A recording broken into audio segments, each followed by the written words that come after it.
बेटी बिना परिवार। माँ, मैं आपके लिए चाय लेकर आई हूँ, अब आप उठ जाइए। बेटी के इतना बोलते ही यशोदा झट से उठ जाती है। अरे बेटा, मुझे क्यों बिगाड़ रही है? कल तेरी शादी हो जाएगी तो मैं कैसे रहूंगी तेरे बिना? माँ, मुझे कहीं नहीं जाना, मैं यहीं रहूंगी, हमेशा आपके साथ। बेटा, एक ना एक दिन तो हर लड़की को जाना पड़ता है अपने ससुराल। ओफो माँ, आप बिना सुबह सुबह कौन सी बातें लेकर बैठ गई? ये चाय लीजिए और फ्रेश होकर बाहर आ जाइए, नाश्ता तैयार है। इतना बोलकर कंचन वहां से चली जाती है। कंचन की बढ़ती उम्र देख यशोदा को उसकी शादी के ख्याल आने लगते हैं, जिसके बाद वो कंचन के लिए लड़का ढूंढना शुरू करती है। कुछ दिन बाद। कंचन, कहाँ है तू? देख, मैं तेरे लिए चॉकलेट लाया हूँ। चॉकलेट देखकर कंचन खिलखिलाकर हंसने लगती है। इस पर कंचन के पिता उससे कहते हैं, कंचन बेटा, अब तेरी शादी होने वाली है, यह सब चॉकलेट खाने के शौक छोड़ दे बेटा। कंचन कुछ कहती उसके पहले उसका भाई राहुल बोल पड़ता है, पापा, इतनी भी क्या जल्दी है? अभी तो कंचन छोटी है। अरे इतनी भी छोटी नहीं है तेरी बहन। कंचन मुंह बनाते हुए वहां से चली जाती है और अपने रोजमर्रा के कामों में जुट जाती है।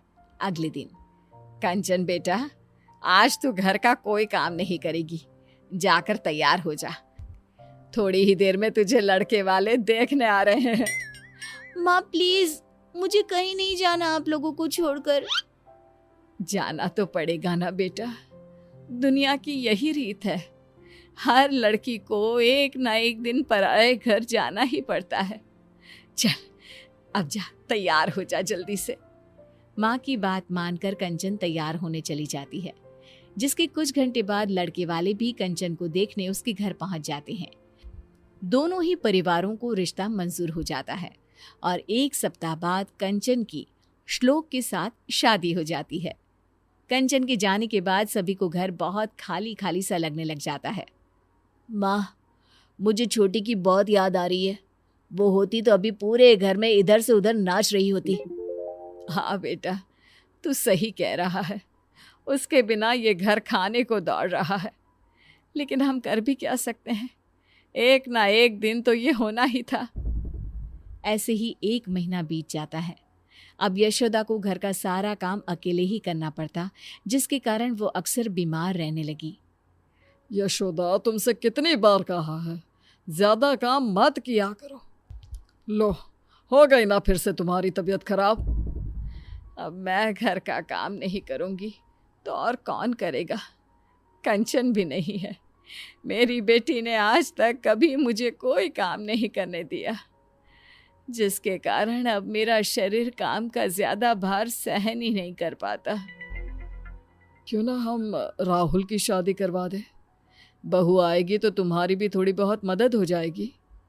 हाँ, ये अच्छा आइडिया है। घर वाले शादी की बात शुरू करते हैं और देखते ही देखते कुछ महीनों में राहुल की शादी अंजलि नाम की लड़की से हो जाती है और घर में आते ही अपने व्यवहार और स्वभाव से अंजलि सभी का दिल जीत लेती है। शादी के कुछ दिनों बाद। बहू, जरा चाय तो पिला दो, सुबह से चाय नहीं पी है। अंजलि अपने ससुर के लिए चाय बनाकर लाती है। लीजिए पापा जी, आज डिनर में क्या बनाना है? अरे बेटा, जो तेरी इच्छा है वो बना ले। थोड़ी देर बाद अंजलि सभी को खाने के लिए आवाज लगाती है। पापा जी, मम्मी जी, राहुल, खाना तैयार है। अंजलि की आवाज देते ही सभी लोग खाने के लिए आ जाते हैं। अरे वाह बहू, खाना तो बहुत स्वादिष्ट बना है, तुम्हारे हाथों में तो जादू है, जादू। सच में बहू, खाना तो बहुत ही लाजवाब बना है। Thank you.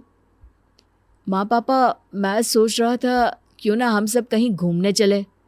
हम सब क्या करेंगे जाकर बेटा, तेरी अभी नई नई शादी हुई है, तू बहू को लेकर जा। नहीं मम्मी जी, आप लोग नहीं जाएंगे तो हम भी नहीं जाएंगे। अंजलि के इतना प्यार से बोलने पर घर वाले उसे इनकार नहीं कर पाते और उनके साथ चलने के लिए मान जाते हैं। एक काम करते हैं, साथ में कंचन को भी ले चलते हैं। बहुत दिन हो गए, उससे मिले भी नहीं। हाँ हाँ, क्यों ना हम कंचन दीदी को सरप्राइज दें। वो तो खुशी से पागल हो जाएगी।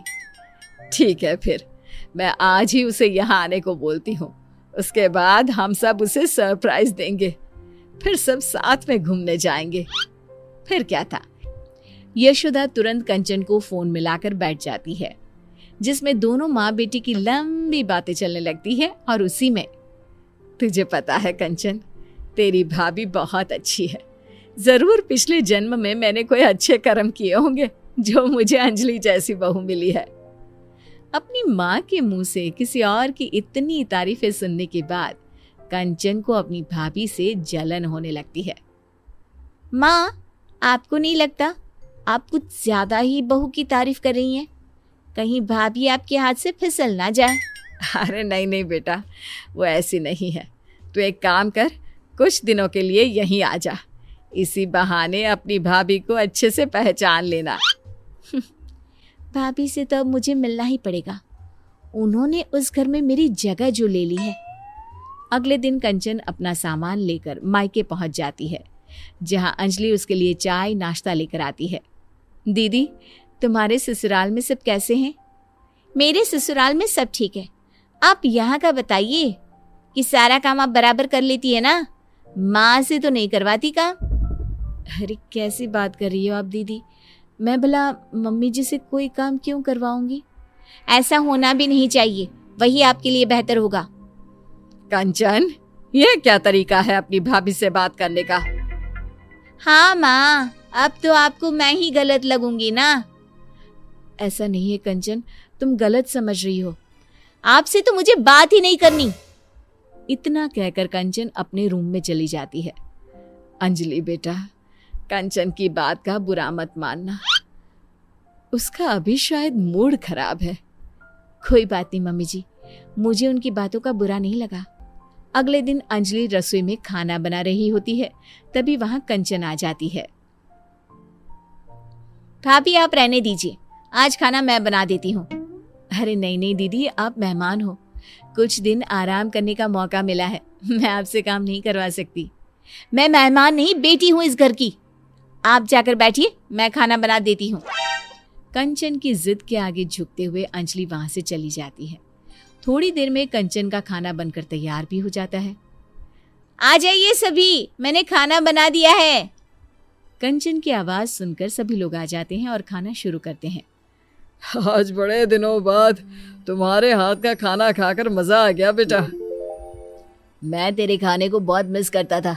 सच में आज तो मजा ही आ गया। कंचन, तेरे हाथों में तो जादू है बेटा। मैं तेरे हाथ का बना ये खाना हर रोज मिस करती थी। सभी के मुंह से अपने लिए तारीफ सुनकर कंचन की आंखों से आंसू बहने लगते हैं। वो अपने आंसू पोंछते हुए कहती है, क्या सच में आप लोगों ने मेरे हाथ के खाने को मिस किया? मुझे तो लगा था आप लोग मुझे भूल ही गए हैं। अरे ऐसे कैसे भूल सकते हैं हम तुझे? तू बेटी है इस घर की, कोई खिलौना थोड़ी ना है जो भूल जाए। और तुझे यहाँ बुलाने का आइडिया तेरी भाभी का था। हम लोग कहीं घूमने का प्लान कर रहे थे, तो सोचा तुझे भी साथ ले जाए। मुझे माफ कर दीजिए भाभी, मैंने आपके बारे में कितना गलत सोचा। मुझे लगा आपके कारण अब कोई मुझसे प्यार नहीं करता। अपनी जलन के कारण मैंने आपके साथ कितना गलत व्यवहार किया। हो सके तो मुझे माफ कर देना भाभी। अरे नहीं नहीं दीदी, आपको माफी मांगने की कोई जरूरत नहीं है। आप तो बिल्कुल मेरी छोटी बहन जैसी हो। आप इस तरह माफी मांगोगी तो मुझे बिल्कुल अच्छा नहीं लगेगा। अंजलि के इतना कहते ही कंचन उसे गले लगा लेती है। अब उसे एहसास हो चुका होता है कि सभी रिश्ते अपनी जगह खास होते हैं। कुछ नए रिश्तों के जुड़ जाने से पुराने रिश्तों का प्यार कभी खत्म नहीं होता, ना ही जीवन में कभी कोई किसी की जगह ले सकता है।